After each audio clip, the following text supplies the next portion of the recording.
Foi assim que começou a nossa noite da fogueira. Após termos acendido a fogueira, nos reunimos em círculo por meio das cadeiras, por volta da fogueira. E para começar com o nosso culto ou a nossa programação, colocamos-nos de pé para poder fazer uma oração, onde o nosso orador Manhoca fez a oração.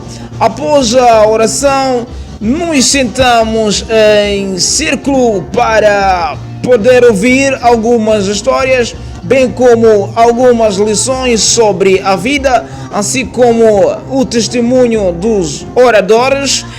E é de salientar que enquanto sentávamos, estávamos acompanhados de pipocas, tendo em conta que havíamos alugado máquina de pipocas para o nosso evento, e por essa razão a noite de facto pipoca.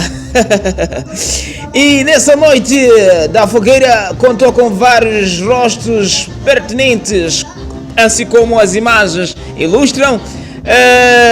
E como não bastasse, foi uma noite de muita alegria, conforme as imagens por si ilustram.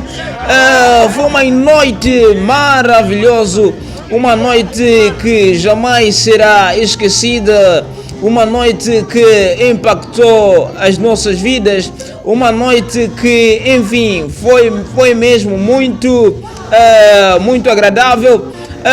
E para aqueles que faltaram nessa noite, queremos sensibilizá-los para que das próximas ocasiões não possam faltar no evento do gênero ou similar.